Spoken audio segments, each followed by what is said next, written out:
This marks the fifth assassination of this month. This time it was the vultures. Like the previous four times, the estate was found drowned in blood and no signs of life left.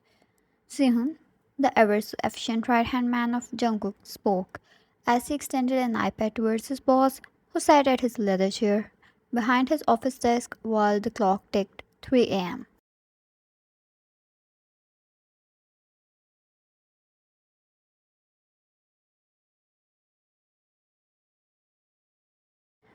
Jungkook held the iPad and looked at the several pictures of the vulture's villa, which was nothing but a graveyard now.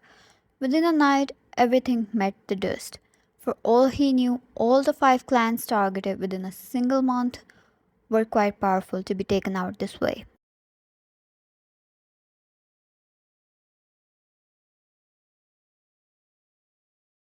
Jungkook, something doesn't add up. Sehun nodded and grabbed another screen to show his boss. Recently, there had been great pressure surrounding him from all sides. One slaughter over another was never supposed to pressurize this ruthless army.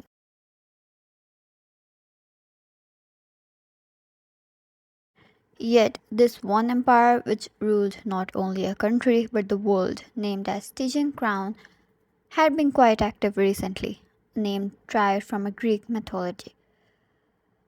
Styx is a river of underworld, where this crown meant to rule the death itself.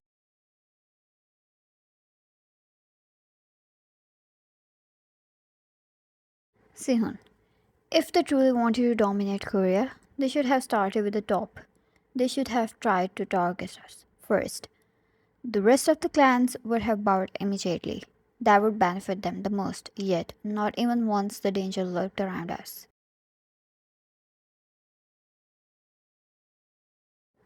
Jungkook nodded and turned off the device and stood up. Just because they were not targeted until now doesn't mean they won't be in the future. Jungkook's empire has stood the most powerful not only battlefield but in mind games as well.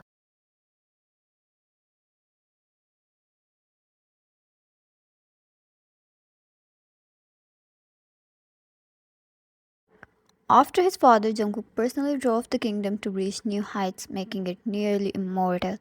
No force ever tried to mess with them before, but if the Stygian crown tried, Jungkook for the first time would truly find himself in a pinch.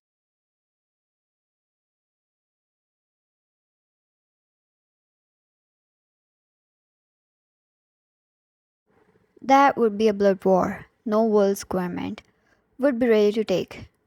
Jungkook stood up after giving his commands and then turned to return to his room.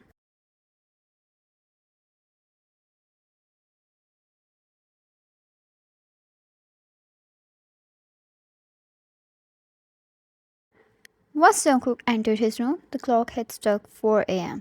His wife was asleep yet holding his pillow close to her heart. He walked up to her and brushed a hand through her hair, which immediately woke her up as if she had been awaiting his arrival.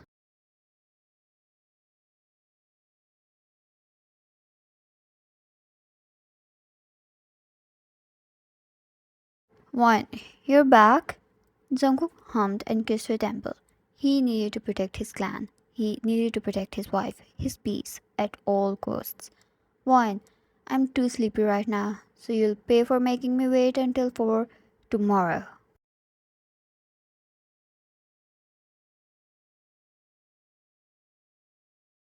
It eased Jungkook's heart from inside as a smile appeared on his lips and he slipped under the sheets, taking his wife in his arms who had a prominent pout on her lips. One, is the work too much?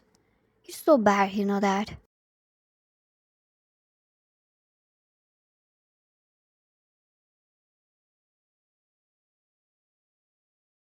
JK, my apologies, my love. As a retribution, I'll make my wife breakfast with my own hands. One, no!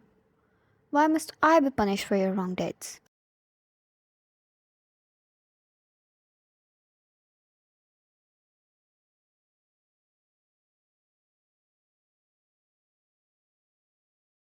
She shuddered, remembering the first and only time he ever stepped into the kitchen and ended up with complete disaster looking pancakes burnt from both sides. One, you'll sit on the couch and let me make ponies on your head.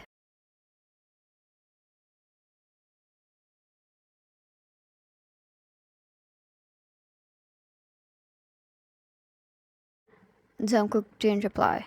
He could lay his whole life for her, but why must she truly choose something so horrifying and painful to his image and taste?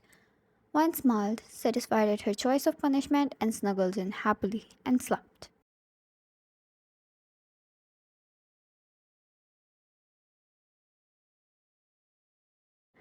That's where always put his heart to peace, her head against his chest while she slept peacefully every night, as long as she was happy, as long as she was safe, and away from the cruelty of this world, he was satisfied. She was the angel to his devil.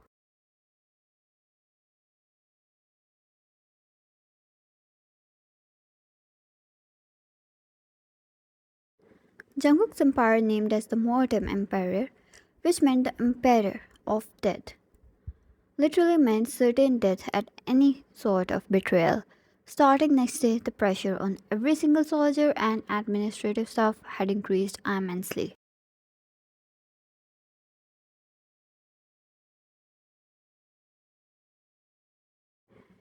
Either they were being protected by some force which was impossible, or something big was coming for them.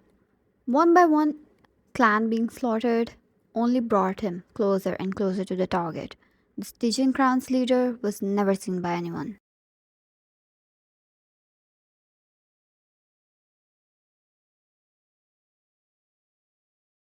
A masked woman, known as the Executioner, slowly ruled an empire so vast it kept the whole world in its grip. A meeting with her, or any sort of idea for alliance, was a stupid thought to begin with. A woman never seen, it was impossible to meet her as well.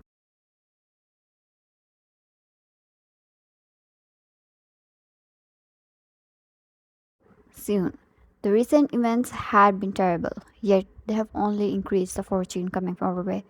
Some clans want to become allies to protect themselves, and in return, they're offering every sort of words to will.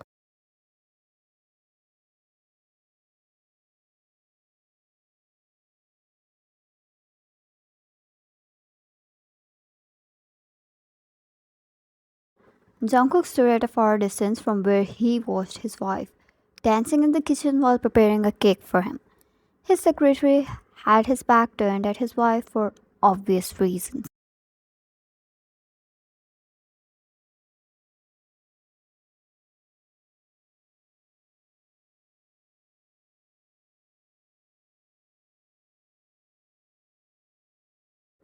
Jungkook, give me the list and refuse them all until they're desperate enough to give up the idea of alliance and submit to us.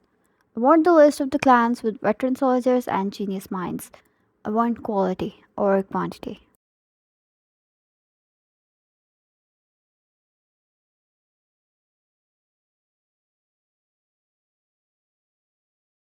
Sehun nodded and briefed him over more persistent matters, but his lips sealed shut when he heard the sound of tiny steps running towards them. One, Cookie, are you working again? What about the promise of making cake together?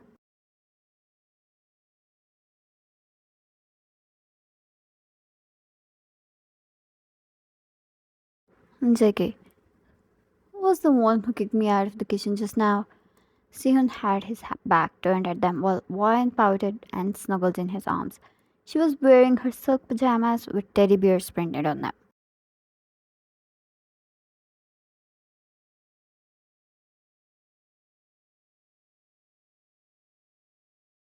One, it's ready, but it turned out way too sweet.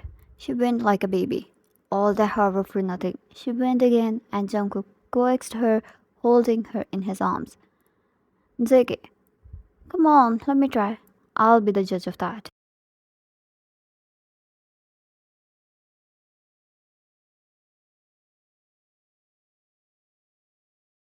Wyatt nodded and happily dragged him to the kitchen and grabbed the knife, placing it aside before moving the cake forward. Before Jungkook could take a bite, Sehun came rushing. His head hung low, avoiding seeing anything.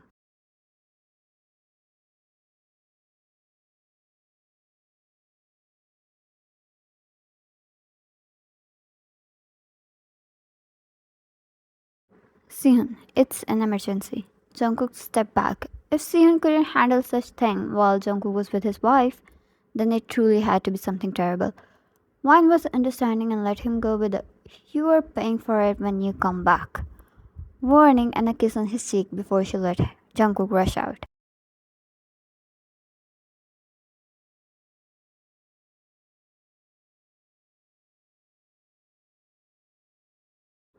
Later that night, Jungkook briefed her a little bit over how there had been some assassination attacks and they needed to strengthen their front lines. And so Jungkook had to leave for a while to strike a deal with some clans.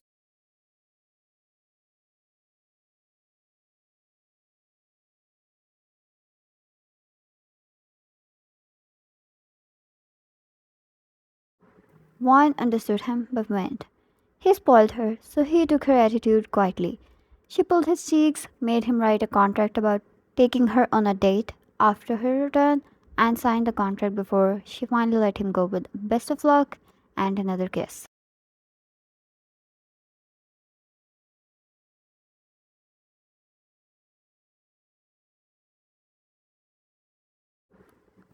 It was 2:45 a.m.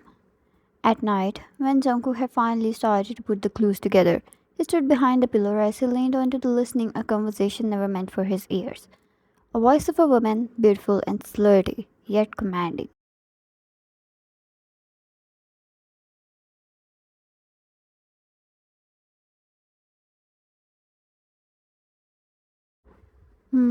As expected of the Mortem Emperor, they want complete authority over any alliance with those little clans, while still making use of them.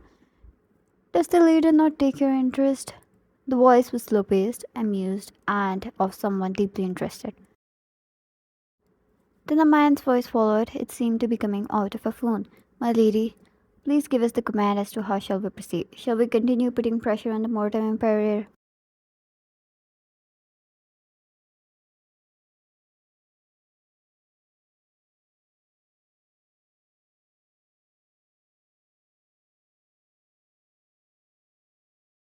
Yes, I want three clans out within one night and complete dominance over the market, weapon market, starting next week.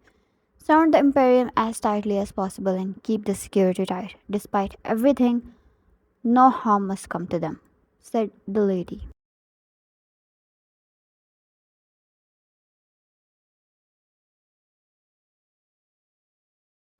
Yes, my lady, I must do as you order. May I ask, when are you returning to the country?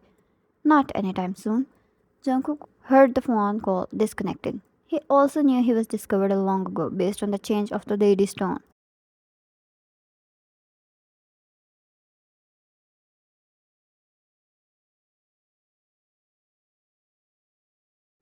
There was no use of hiding anymore, so he stepped out and found the lady all in her glory. No mask or shadows hid her face.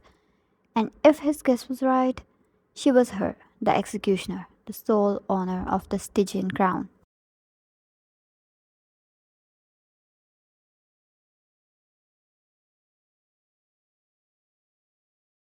Jungkook, since I loved you so dearly, I'll give you the chance to explain yourself, Ryan.